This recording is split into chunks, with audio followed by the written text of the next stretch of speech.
Sejam bem-vindas e bem-vindos a mais um episódio do podcast Daria um Livro, em que eu, Pedro Pacífico e Sofia Alckmin, minha querida co-apresentadora que está de férias nesse episódio, falamos sobre livro, leituras toda semana com um convidado especial.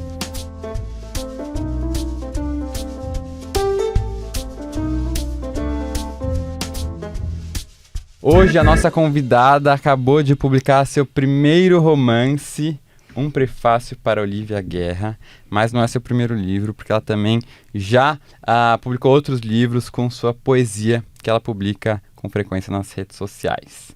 Liana Ferraz é escritora e atriz, se define como artista da palavra e da voz. Também é idealizadora do grupo de escrita matinal, que ajuda na rotina de escrita coletiva, bem como a exercitar a criatividade e cuidado de si. É doutora em artes da cena pela Unicamp, com pós-doutorado pela ECA USP.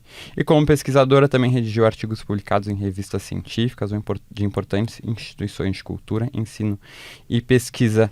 Liana, é muito bom ter você aqui com a gente, comigo, né, no caso hoje. Bem-vinda. Obrigada. E já queria começar com uma pergunta que eu faço para todo mundo que passa por aqui, que é a seguinte: como é que é a sua relação com os livros como leitora, antes de escritora, né? Foi algo que sempre existiu com você, na sua casa, quando criança, com seus pais? Conta pra gente um pouquinho. Olha, eu tô super feliz de estar aqui com você. É um prazer, uma honra de estar falando para tanta gente. Aqui, assim, olhos nos olhos com você, que eu admiro tanto. Obrigada, viu, pelo convite. A minha relação com os livros, ela é muito... Eu nem sei quando começou, de tanto que ela é desde sempre. Sabe essas coisas que a gente não sabe nem dizer quando foi? Desde sempre. Eu tinha uma relação muito forte com o gibi. Eu acho que se for pensar como que eu comecei... Acho que muitas pessoas começaram assim, muito, né? Muito. Mas eu comecei com os gibis da Turma da Mônica, que tinha um ritualzinho de ir na praça no domingo... e comprar o gibi novo. E eu lembro que eu tinha uma coisa com o gibi de cheirar o gibi, de abrir, de ser um momento, de ir bem devagarzinho para não acabar, porque é uma leitura muito rápida, né? E um negócio assim de ir viajar a criança e levar, sei lá, 25 gibis para ler no carro, sabe? Porque se eu não tivesse o gibi, eu ia me sentir insegura. Então, a relação com a palavra escrita começou muito com o gibi na infância, eu tenho muito essa memória. Então, até hoje, eu tenho muito carinho por essas. Eu tenho, inclusive, alguns gibis da época. Sério? Que massa, era de Cruzeiros, recordação. Tava lá, Cruzeiros, e eu assinando o meu nominho, assim, pra todo mundo saber que era meu. E aí, um belo dia, acho que eu tinha uns 9, 10 anos, teve uma excursão da escola para uma biblioteca municipal, pública. Você é de São Paulo mesmo? Eu sou de Bragança, isso é importante, porque as coisas que acontecem no interior são muito diferentes das coisas que acontecem na capital. Outra é uma infância mesmo, né? É outra coisa, você tem contato com outro tipo, né, de manifestação artística. Acho que eu moro aqui em São Paulo, só fazendo assim, né, pegando esse caminho aí. Eu moro aqui em São Paulo, minha filha cresceu aqui. Então, ela desde muito pequenininha, era todo final de semana no teatro. Tem muita manifestação artística pra gente ter, né, esse contato. No interior, nem sempre. Então... A literatura também é muito acessível nesse sentido, né? Os livros, eles são muito mais fáceis de chegar até as pessoas do que, por exemplo, uma peça de teatro ou um cinema alternativo, né? Então, foi minha porta de entrada, inclusive, para todas as artes, a literatura. A literatura me permitiu ter contato com o que tinha de mais novo no mundo, né? Porque o livro chega. Mas, enfim. E aí, um belo dia, fui nessa biblioteca municipal com uma excursão da escola. E aquela excursão que estava a turma toda... Nossa, que excursão péssima, né? Biblioteca. Tem outras escolas indo, né? Sei lá, viajar no parque de diversão, a gente na biblioteca. E eu tive uma sensação de que eu tinha achado uma casinha mágica, assim. Uau! E eu nunca tinha ido, né? Então, daquele dia em diante, eu fui a única da classe que fez a carteirinha da biblioteca. Ai, fofa! Aquela carteirinha de papel. E virou um ritual, assim, na minha casa, que toda vez, eu lembro que era até na quarta-feira, toda quarta-feira meu pai me buscava na escola, a gente passava na biblioteca para eu pegar um livro e devolver o que eu tinha pego na semana passada. Então, assim, além de estimular a leitura com um monte de títulos, né, à minha disposição, teve uma coisa também dessa leitura como com meta de leitura. Sabe o que a gente faz hoje? Vou ler um livro por semana. Eu tinha uma rotina, né? Uma rotina, porque eu tinha que devolver o livro, né? E no máximo eu tinha, acho que podia renovar uma vez, então eu tinha no máximo 2 semanas. Então não tinha essa, eu tinha que ler. Então eu criei, porque leitura também é hábito. Muito. Também é hábito. Então eu criei esse hábito da leitura e comecei a investigar um mundo novo. Eu comecei na prateleira gente, da série Vagalume. Sim, também. Essa série é impressionante, formou muitos leitores. Muitos leitores. Então, se a minha infância é do gibi, a minha pré-adolescência e começo assim, de adolescência é com certeza da série Vagalume. Então, eu comecei na prateleira da série Vagalume e fui, né? Porque acabou, uma hora acabou, e quando você lê um livro por semana, acaba. Então, eu tenho muito essa referência. Minha mãe era uma colecionadora de livros da Agatha Christie, que também foi outra porta de... essa é a rainha do crime, né? Não, eu sou até hoje... Sério? Você também? Eu amo ler Agatha Christie. Amo, amo, amo, assim. Tem quando eu tô num momento, que acho até legal compartilhar isso, confessar isso, né? Que tem momentos em que eu leio muito e tem outros em que realmente... O hábito da leitura não flui. Não é que eu não estou gostando do livro, não é nada, mas eu leio muito mais devagar, ou não sei, estou com a cabeça... No seu momento, você não está em no outro momento. lugar. Quando eu quero retomar a leitura, você pega a eu pego Christie. a Agatha Christie, que não tem erro. Eu vou viciar, eu vou ficar... Você já leu muitas coisas dela, então? Eu acho que eu já li quase tudo. Que demais. E não lembro exatamente, assim, mas comecei a ler alguns de volta, porque teve a releitura, o relançamento da obra dela, inclusive pela Harper. Sim. Então, eu divido editora hoje com a Agatha Christie. O que a gente pode querer mais, né? Quando você imaginou, né? Nossa, é muito, muito luxo. Maravilhoso. E comecei a ler e percebi que algumas coisas eu já sabia. Então, estava tão em mim que mesmo assim, sei lá, 30 anos depois, eu lembrava alguns acontecimentos, uns spoilers, assim, do livro. Então, eu gosto bastante. É uma inspiração também como escritora. Né? Que bom. Apesar do estilo não ser o mesmo. Exato, essa coisa do livro te pegar. Eu tenho muita vontade dos meus livros serem aqueles livros que te pegam, assim. E há relatos de que rolou. A gente vai falar ainda mais sobre ele. Mas antes disso, aí então você, leitora desde sempre, como você disse. E como passou essa ideia de ser leitora para escrever, né? Até em uma matéria para o Terra, você revela que sonhava em ser atriz, mas uma condição inesperada impossibilitou esse sonho. E aí você percebeu que poderia ser escrita também, ser artista também pela escrita, né? Foi assim que nasceu essa sua vontade de escrever e o que aconteceu que não te permitiu, né, seguir nesse sonho da atuação? Nossa, que legal trazer isso, muito legal. Na verdade, eu sempre fui artista e demorei para dizer isso, sabe? Acho que consegui dizer, sei lá, faz 2 anos, eu tô com 41 anos. Essa coisa de se revisitar e falar, eu já era artista.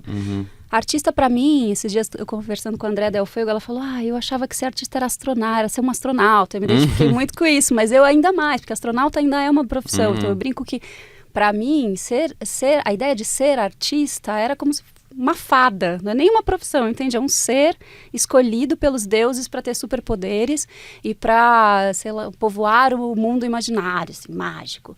Essa ideia, então, para mim era uma ideia muito, muito impossível, né? Mas hoje, revisitando a minha infância, eu falo, já era artista. Então, ler para mim sempre teve também uma luzinha, assim, dizendo, acho que você quer também contar suas histórias. E aí eu começava a ler e eu falava, acho que eu conseguiria contar uma história. Acho que eu tenho uma história para contar. Isso já vinha na sua cabeça? Desde sempre, desde sempre. E tinha muito essa relação de ser atriz também, porque eu era uma criança noveleira. Assistia a novela das 6, das 7, das 9, vale a pena ver de novo. Tudo estava na minha lista de novelas, era também meu acesso a essa, né, a uma forma de ficção.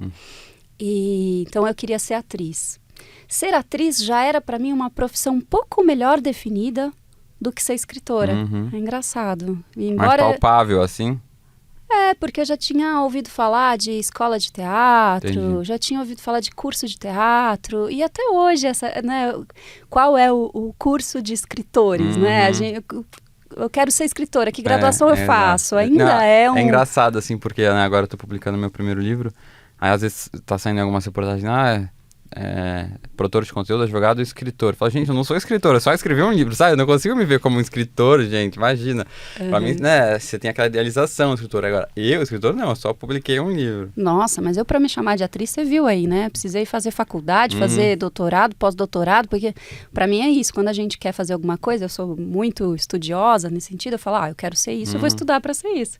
Então, eu via um caminho mais possível.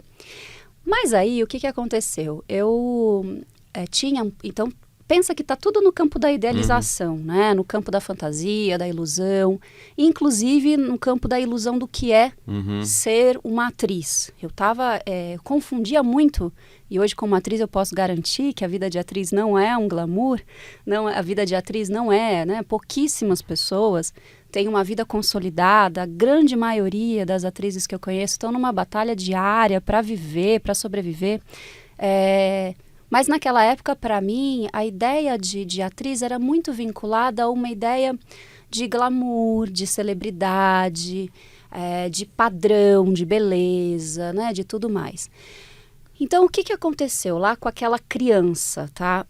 Tô fazendo esse parênteses Lógico, aqui, maravilhoso. Porque eu acho importante.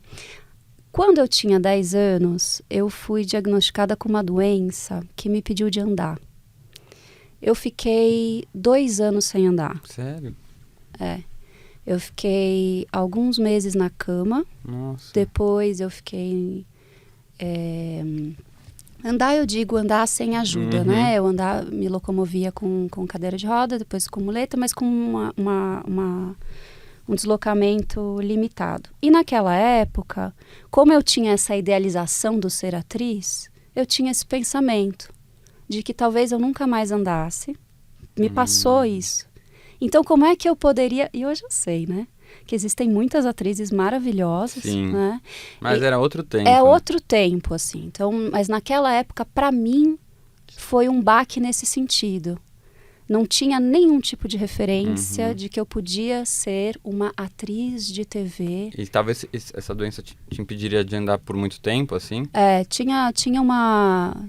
essa história é muito louca, muito triste. Assim, teve uma sacanagem assim, do médico na época, que ele falou para mim e para minha mãe, quando eu fui na consulta, ele falou assim, olha, você sabe que acho que sua filha nunca mais vai andar, né? Nossa. Criança de 10 anos. Qual é a anos. doença? Você pode falar? Chama Legg-Pertz. É uma doença que dá em criança... Eu nem lembro direito, acho que eu apaguei isso. Mas é uma doença que dá em criança, geralmente tem uma abordagem bem menos invasiva. Foi uma época muito diferente. Era 90, 92. Então era uma época em que as coisas eram muito mais também brutas, sabe? Eu tenho a sensação de que as coisas eram brutas. Sim. O tratamento era bruto, a abordagem foi bruta. Então, eu saí com esse imaginário de que eu nunca mais vou andar. E no imaginário da criança, eu fiz a cirurgia, eu fiquei meses na cama. Eu falei, eu nunca vou sair dessa cama. E nesse momento, eu fiz um deslocamento desse sonho. Que era de ser atriz de novela, de ser essa celebridade que sai na revista, que tá linda como galã e papapá. E eu falei, tem algo aqui que existe em mim mesmo... que eu continue a vida inteira aqui na cama, que é a palavra, que é o ler e escrever. Então, para mim, esse lugar ele foi alçado a outros patamares, como mesmo um poder, que eu tive que achar algum poder para conseguir passar por aquela situação. E eu lembro de estar naquela situação e já pensar, em algum momento... eu vou escrever um livro sobre isso. Eu vou contar para as outras crianças que a doença passa. Eu vou contar para as outras crianças que a gente sobrevive. E esse contar vinha na forma de livro. Mas ainda assim, muito secreto, Pedro. Muito secreto. Porque só com você mesmo. Era um delírio.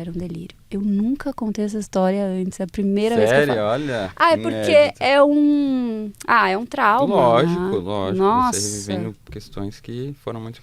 pesadas pra você. Mas acho tão bonito de contar, porque tem um depois disso, assim. Sim, total. E hoje eu olho, eu vejo, eu não trocaria, sabe? Me deu uma sensação, um sentimento de força, de urgência que também me ajuda muito hoje na escrita e na vida. Com certeza, formou você, faz parte de quem você é, né? Faz parte. E você, falando em escrita, você ganhou fama, assim, nas redes sociais, postando suas poesias, né, suas frases. E é engraçado porque no Brasil, e acho que na literatura em geral, muita gente tem receio de ler poesia, acha que vai ser difícil, que não vai conseguir compreender. Então, a primeira pergunta que eu queria te fazer, como é que é essa aceitação do público para poesia, né? Como é que é isso, tipo, pensar num país que lê muito pouco e lê ainda menos poesia? Como é que é estar numa rede social postando poesia e ter um engajamento e um reconhecimento disso? É ótimo, é um projeto que deu certo. Eu, originalmente, comecei com contos, né? Os meus 2 livros anteriores aos livros publicados por grandes editoras, que foram publicados por editoras independentes, eles são de contos misturado com poesia, porque eu sempre gostei também de brincar com as formas, né, de escrita. Mas foi, acho que a poesia que te deu um... Foi, né? porque eu olhei para o Instagram e eu falei, tem aqui algo acontecendo. Né? Então foi muito estratégico. Não foi nada por acaso. Entendi. Foi estratégico. Como atriz, eu olhei e falei, esse palco aqui tem público, né? Eu vou ocupar esse lugar. E quando eu comecei a ocupar o lugar do Instagram, eu fui pro Instagram para ser lida pelo Instagram, mas com a ideia de ser lida pelos livros. Eu quis trazer leitores. Preparação. Então eu jamais colocaria uma poesia mais hermética, né, com uma, sei lá, com uma linguagem mais erudita. Eu nem sei se eu sei escrever, para falar a verdade, assim. Porque estrategicamente seria uma coisa, né, muito errada de eu fazer. Sim. Porque como toda boa atriz, a gente entra no palco, sabe o público que tem, o espaço que tem, a luz que tem e se adapta. Né? O Instagram é um espaço para você conversar com as pessoas. E você não sabe quem você vai atingir, não né? sabe, você não sabe. E daí depende do que você quer, né? E eu queria que as pessoas me lessem. E eu queria também que as pessoas me conhecessem. Eu fiquei muito tempo sem colocar minha cara no Instagram. Eu queria que elas soubessem de mim, soubessem do meu nome e falassem, aquela que escreve. Pelo texto, assim, não pelo rosto. Pelo texto, E eu fui achando formas de fazer. Né? Então, sempre tive essa escrita em prosa, mais guardadinha no computador, mas a poesia, e uma poesia acessível, eu acho que o Sede de Me Beber Inteira, que é meu livro de poesia da Planeta, ele é uma porta de entrada ótima para a poesia. Eu acho um livro que eu considero que tem bons textos e que tem textos que são muito acessíveis. Então, até aproveitando esse gancho, que dicas que você dá para quem quer ler poesia e tem esse medo, sabe? Poxa, eu acho que a poesia, ela tem representantes muito populares. Nem só dicas, desculpa te cortar, de autores e autoras e livros, mas assim, como encarar o texto, a poesia, sabe? Sem tanto medo. Eu acho que entender um texto é super valorizado para começar. Acho que muitas vezes a gente vai sentir um texto e você não sabe bem por quê. Acho que essa mania da gente procurar o porquê em tudo é muito chato, é uma coisa utilitária que não cabe muito em poema. Então, muitas vezes, e roubando até, né, essa coisa da utilidade, da inutilidade, o Manuel de Barros, por exemplo, que é um grande poeta... Ele é muito acessível, mas em vários poemas você vai encontrar algumas imagens que você não vai entender. Entender, eu digo, com a cabeça e com o processamento lógico-racional que a gente está acostumado, né? Eu quero reinventar o homem usando borboletas, não lembro exatamente se tem essa frase, que é um dos poemas dele. Tá, você vai falar, bom, não entendi. Não entendeu, tudo bem, mas o que isso faz em você? Né? O que isso movimenta em você? Então, o movimento dos afetos já é um motivo suficiente para você entrar em contato com uma obra. Né? Então, para mim, tirar um pouco essa ideia de que a gente tem que fazer de tudo uma leitura técnica em busca de resposta, em busca de isso aqui é isso, logo, né? As coisas não funcionam assim em arte. Então, acho que talvez seja essa uma dica. E buscar alguns autores que podem ter uma identificação mais forte com a sua realidade e ficar... Você não precisa ler muita poesia, né? Mas lê uma poesia, fica com ela um tempo, né? Deixa aquilo ficar um pouco permeando. Porque a poesia, ela tem também essa enganadinha, né? São textos curtos. Sim. Então, geralmente, né? Tem poemas longos. Mas você vai ler um poema e você vai, já li. Né? Mas tudo bem, tem um tempo para aquilo, né? Tem um tempo daquilo decantar em você, daquilo fazer a magia. Então eu diria isso, entender um texto é superestimado. E essa lógica de Instagram muitas vezes atrapalha. Eu tenho um texto que eu coloco no Instagram, que eu quero trazer uma imagem, na verdade, né? E se a gente fosse pensar nas artes plásticas, existem obras abstratas. Né? Nem tudo você vai ver. Olha essa muita aqui. Coisa, é muita coisa. A arte contemporânea, então. É abstrata e não está interessado em você dizer, entendi, este cubo aqui é irmão daquele outro quadradinho ali, que é filho daquele... Criar uma narrativa. Uma narrativa, você não precisa, mas você tem um impacto daquilo. E muitas vezes eu não brinco tanto disso no Instagram, porque eu acho realmente, eu sei meu palco, então eu gosto de deixar mais isso para os livros. Mas às vezes eu coloco uma imagem e a pessoa...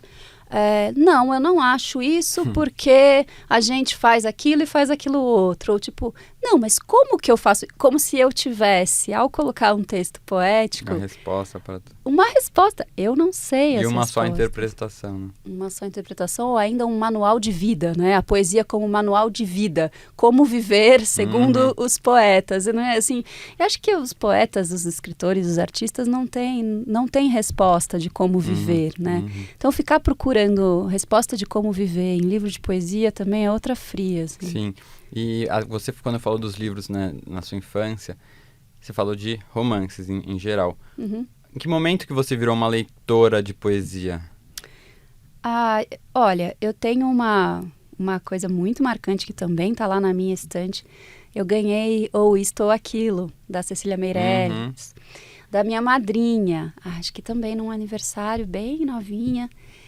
E me deu também uma nova perspectiva, né? De perceber outras formas de escrever o texto.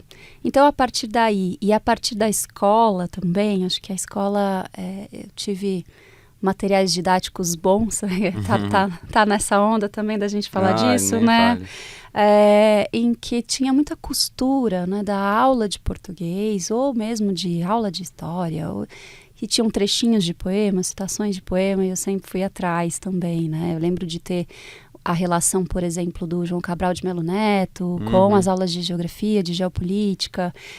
Então, a escola me fez uma leitora Essa interdisciplinaridade. Isso, me fez ser uma leitora de poesia, porque a poesia, ela tem essa força, né? Ela tem uma síntese muito arrebatadora.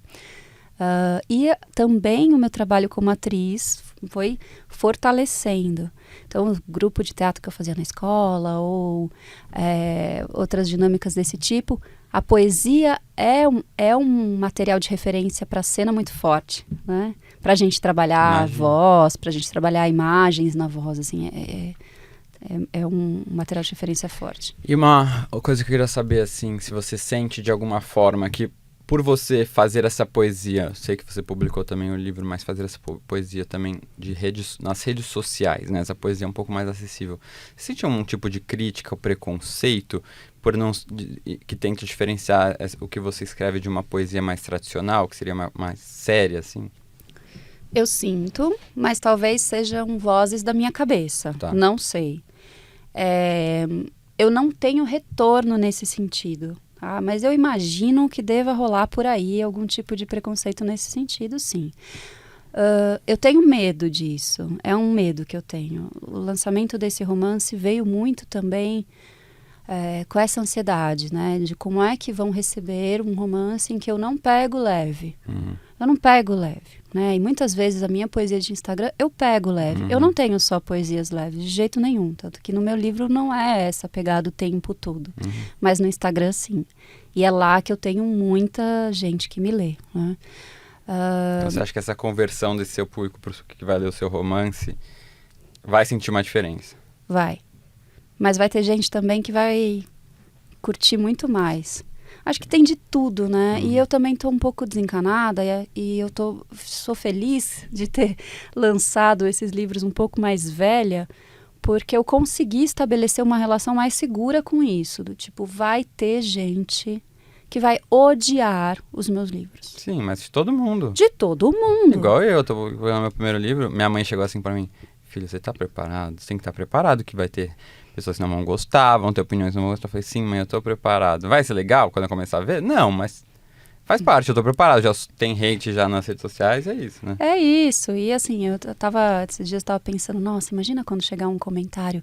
Não entendo por que esse hype todo. Eu falei, nossa, vai ser de comemorar, né? Porque então tá super hype, rolando, né? A premissa é que tá rolando um hype. É, que tá rolando um hype. Então, assim, tem que pensar por esse lado. Então, também, eu me protejo um pouco disso, né?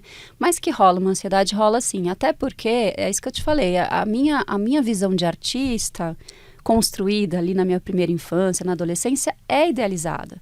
Então, a primeira grande crítica sou eu, né? O grande julgamento é meu. Sim, Nossa, você não se comporta como uma escritora, entende? É uma coisa que eu fico vira e mexe pensando. Eu não me comporto como uma escritora de um romance que vence prêmios. Eu não me comporto como uma escritora de poesia que tem reconhecimento dos seus pares acadêmicos. Eu fico com isso na minha cabeça. Mas, ao mesmo tempo, existe uma força vital em mim que me faz ser quem eu sou, que acaba ganhando disso. Eu não conseguiria sustentar uma personagem de tal maneira que eu pudesse dar conta dessa minha própria idealização.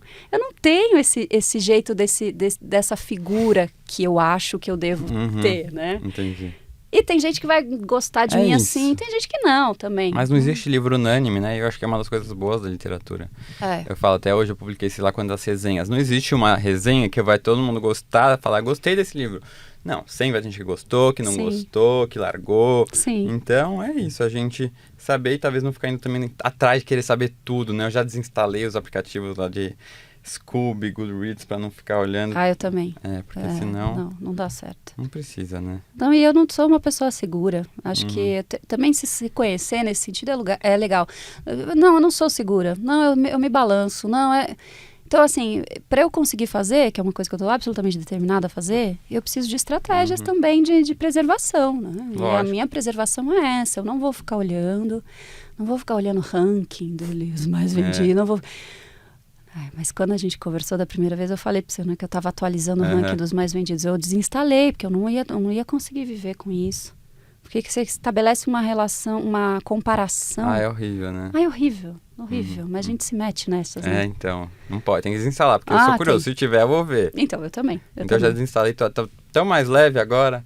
Aí recebendo, e é isso, o que vai chegar em você vai ser coisas que a pessoa quer mandar, então vai ser coisas boas. É isso, no meu direct eu recebi muita coisa boa, que a pessoa vem espontaneamente querer, não que eu tô descobrindo algo que alguém falou de mim, né, por trás. Então, sim. Isso é muito legal. E agora falando do seu primeiro romance, que é Um Prefácio para Olivia Guerra. Tá linda essa capa, publicado pela HarperCollins Brasil, com prefácio da Andrea Del Fogo, que é uma querida e muito talentosa escritora. Sim. Conta pra gente como é que veio essa ideia, né, agora de escrever um romance, uma poesia, e conta pra quem não conhece ainda do que se trata. Boa. Sabe aquilo que eu acabei de falar, de que eu era uma criança que lia e falava, acho que eu consigo escrever, acho que eu quero contar uma história. Essa leitora de romance que começava assim, acho que eu também quero, eu também quero ter o meu. Sempre teve, né, em mim. Só que eu me considerava uma autora de contos. Eu sentia que eu não tinha muito fôlego para escrever um texto longo. E aí eu fui mudando um pouco de ideia conforme eu fui lendo as autoras contemporâneas. Que acho que tem isso também, sabe? Que é talvez se alguém que estiver ouvindo a gente... tem essa vontade de escrever, tem que ler quem está escrevendo hoje, sabia? Eu tenho muito essa sensação, quem está falando do nosso tempo, para a gente entender também que tem um jeito de falar que está perto, né? Então eu ficava um pouco com isso porque, claro, uma leitora voraz de Gabriel Garcia Marques, uma leitora voraz de Saramago, Foi dois dos meus preferidos.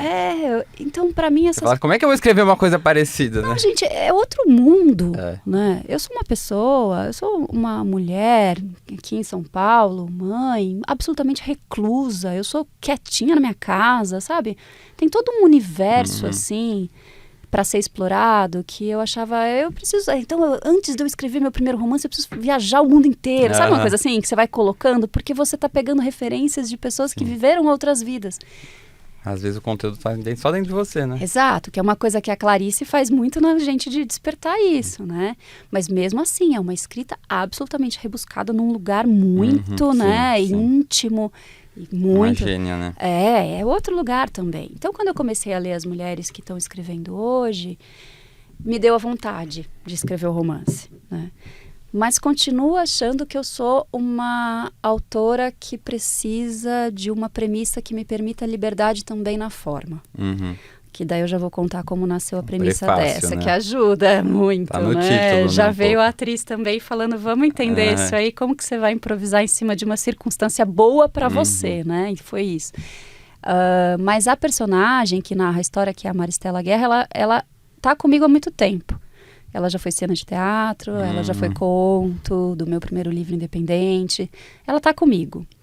E eu queria contar disso, de uma mulher absolutamente comum, queria falar da solidão, queria falar da sensação de inadequação e queria falar desse sentimento cotidiano da gente querer ser feliz, né? Querer achar lugares de felicidade e ter sempre algo que nos impede. E aí, só que ficava essas personagens, eu precisei da premissa. E a premissa, ela veio num momento em que eu realmente coloquei como meta de fim de ano escrever o meu romance. Porque tem dois lados meus, assim, que se a gente for para astrologia, eu entendo total, que eu sou canceriana com virgem, assim. Então, tem um lado meu que é o lado do sonho, que é o lado, né, da intuição. E tem o outro que é assim... Entendeu? Certinha. Essa meta aqui é isso. Você vai escrever esse ano e pronto, né? Então, já que eu me coloquei esse problema, eu tinha que trazer a solução. E fiquei em busca dessa premissa, até que eu tive a ideia da Maristela ter uma mãe, né? A mãe da Maristela, essa personagem que está sempre comigo, sempre foi uma ausência na vida dela, né? Mas da mãe ser poeta, porque eu também queria que meu romance de estreia falasse um pouco sobre esse sentimento de inadequação em relação ao mercado editorial. Então, esse sentimento de inadequação vem muito da Olívia, né, que é a mãe da Maristela que narra o livro. Então, o livro é a Maristela, que perdeu a mãe quando ela tinha 8 anos. A Olívia, ela se mata, ela era uma poeta que publicava de forma independente, mas que nunca conseguiu ser lida, e ela se sentia muito inadequada como poeta e muito inadequada como mãe. Né?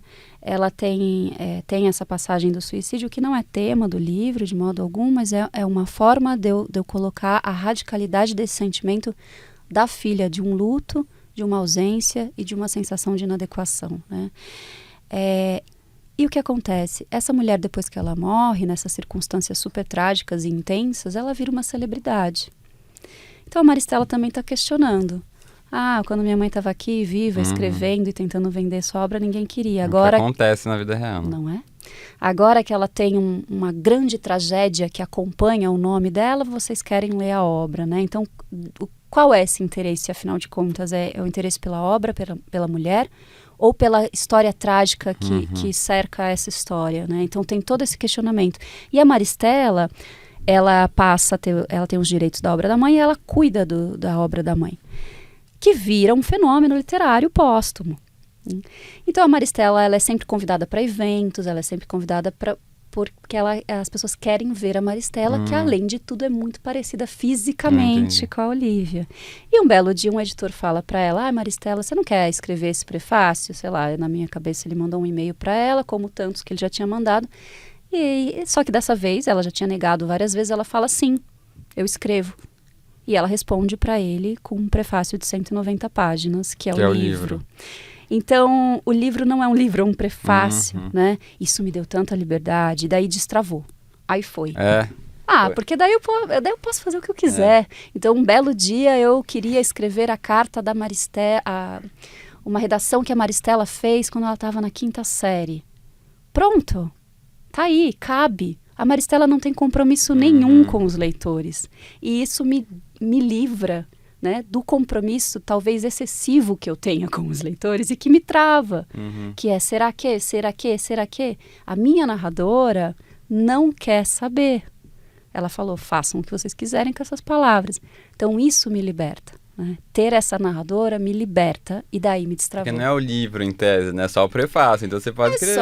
É só o prefácio. É só o prefácio que então assim, de uma pessoa que não só não tá nem aí para os leitores, como fala para o mercado editorial. Vocês são, ela chama abutres, investidores da morte, né? Então assim, ela pode, e nesse sentido eu sempre falo, quero falar de novo, a Andrea Del Fuego foi fantástica para mim por conta da pediatra, em que ela faz aquela protagonista detestável, né?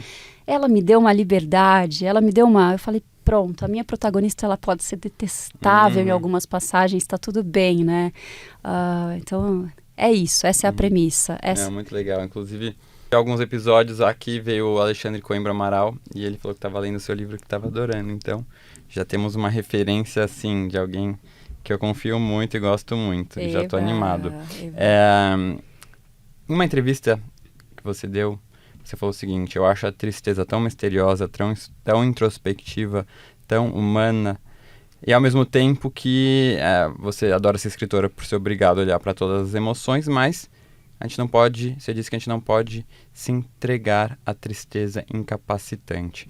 Como que você lida com esse sentimento tão forte, de uma forma distante, né? Sem que ele te paralise ou ele te machuque. Eu lembro o contexto que eu falei isso. Eu acho que a tristeza é uma emoção legítima, que a gente tem que acolher. Mas eu gosto sempre de romper um pouco também com essa mística do artista que sofre, do escritor que sofre, da pessoa triste e, portanto, boa fazedora de arte. Acho que tem essa mística, né? De que o sofrimento é um território fértil para a arte.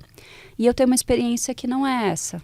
Eu, nos meus momentos de tristeza mesmo, em que a gente pode... Não consegue fazer nada. Eu não faço nada. Eu não escrevo. Eu mal levanto da cama. Né? Então, eu não acho que a tristeza seja um lugar fértil. Eu acho que quando você tem... a força, né, assim, a vivência da tristeza, mas com a força que você tem quando você consegue descolar um pouco e olhar para aquilo com não sei, com a coragem mesmo, não é coragem a palavra, mas com a força, vou usar de novo, vou refazer a frase.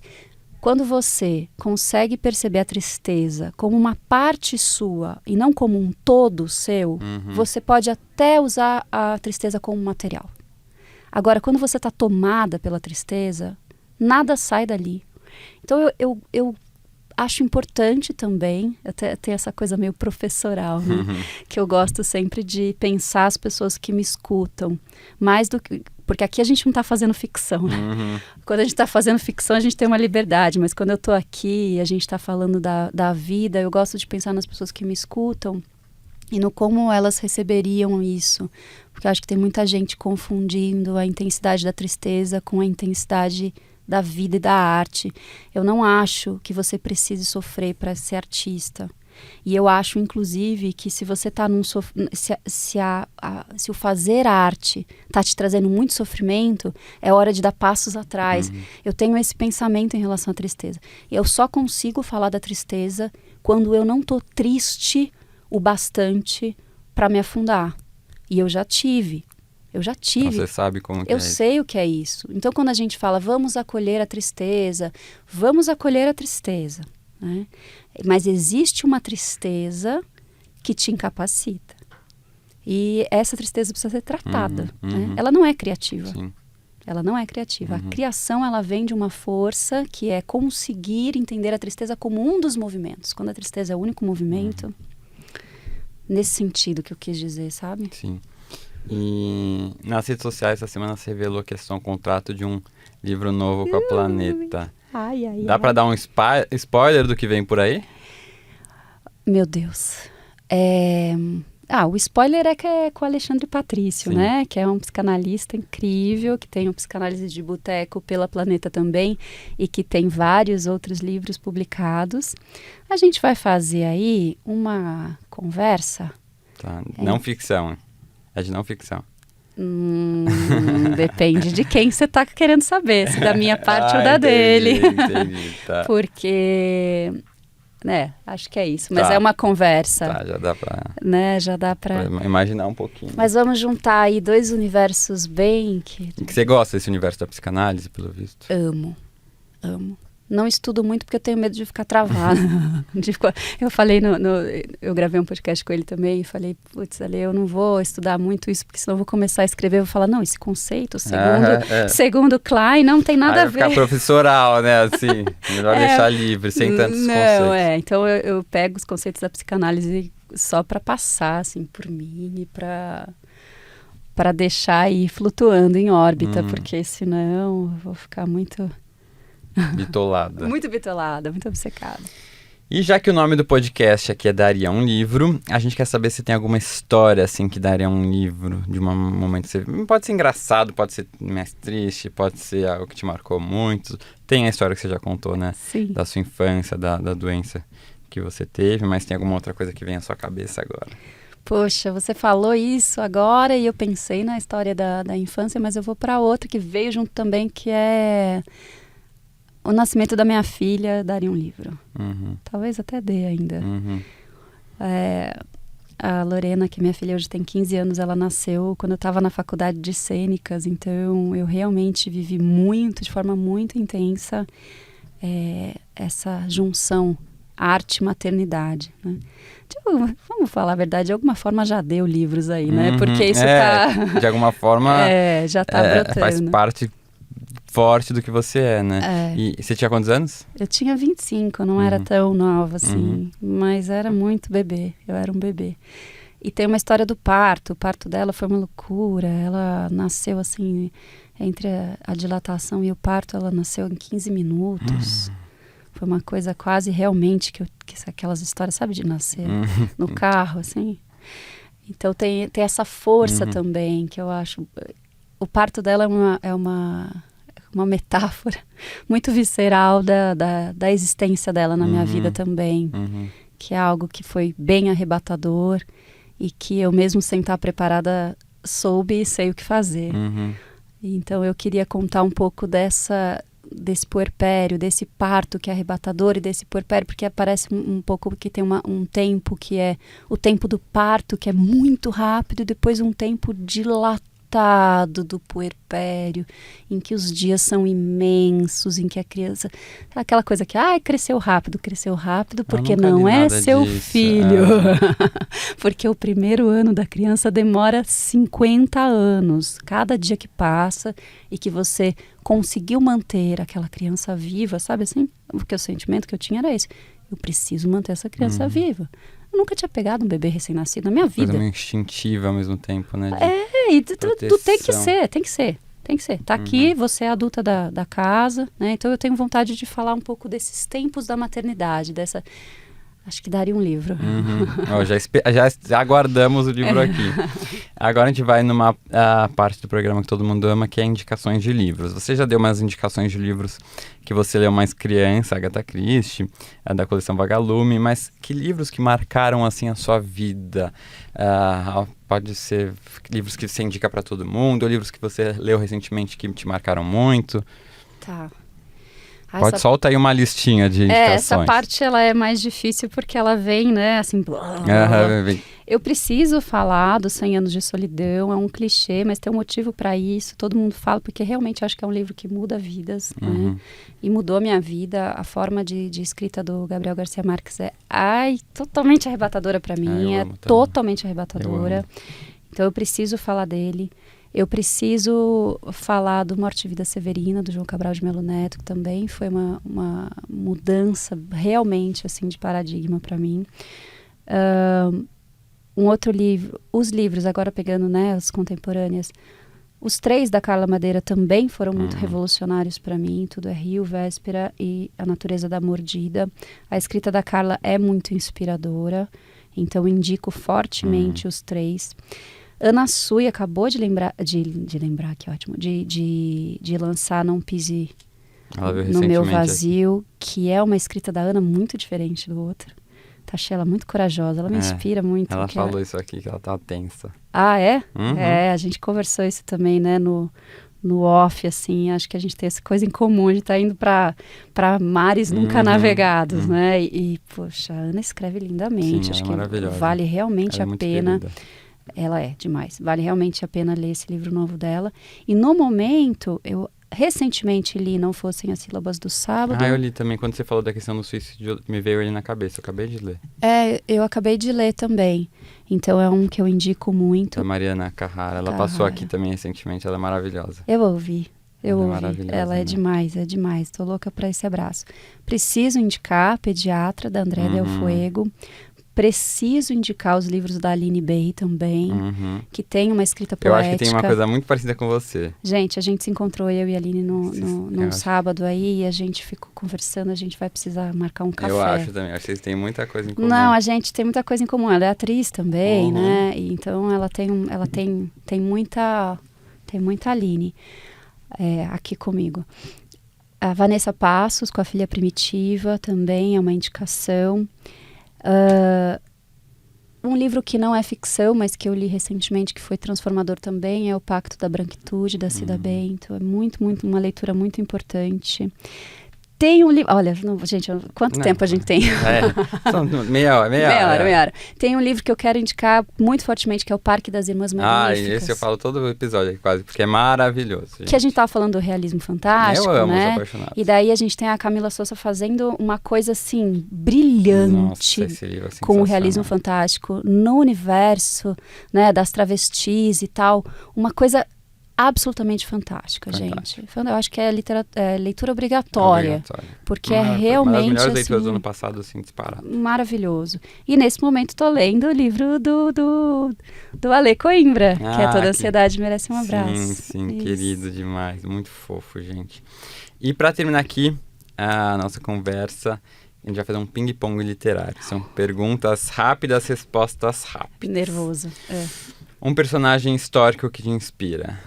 Um personagem histórico que me inspira? Pode ser alguém famoso também, assim, uma celebridade. Uma celebridade, pode ser? Pode. Elis Regina. Um livro que você gostaria de ter escrito? Um livro que eu gostaria de ter escrito? Crônica de uma Morte Anunciada. Você releu o que você escreve? Não. Uma grande inspiração na sua vida? Uma grande inspiração... pessoal, assim. Pessoal? Minha professora de geografia. Ai, que demais. Um destino que você amou conhecer? Grécia. Você abandona uma leitura que não está muito legal? Com certeza, a vida é curta. Um bom filme ou série que assistiu recentemente? After Sun, maravilhoso. Eu assisti esse fim de semana passado. Maravilhoso, gente, socorro, me impactou por vários dias. Muito, muito bom. Comida que ama? Macarrão. Grandes autores usaram pseudônimos. Qual seria o seu? Uou! Aquelas, né? Ai, meu Deus, não sei, Maristela Guerra? Maristela Guerra, pode ser. Maristela Meirelles, vamos juntar a Cecília aí. Pode ser. Seu gênero literário favorito? Vou colocar o realismo fantástico. Ai, meu também. O que você está lendo agora? Você falou do Alexandre, né? Eu tô lendo, mas eu tô lendo também a Juliana Leite, Humanos Exemplares. Qual será a sua próxima leitura?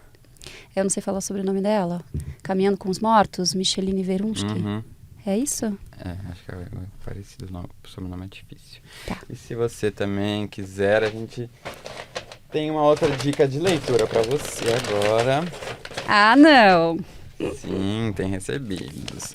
Pensei nesse livro, pensei, o que eu vou dar para ela, porque contemporâneo ela já leu tudo recente, então peguei um livro mais diferente, que acredito que você não tenha lido, eu vou te explicar. Tem presente. Olha! Fátima Das, A Última Filha. esse livro eu li para o Desafio Bookster, acho que foi ano passado que eu li. Ela é uma autora francesa, mas tem descendência... de onde é mesmo, gente? Um minutinho. Tem descendência argelina. E esse livro é muito legal, muito potente. E ele é escrito...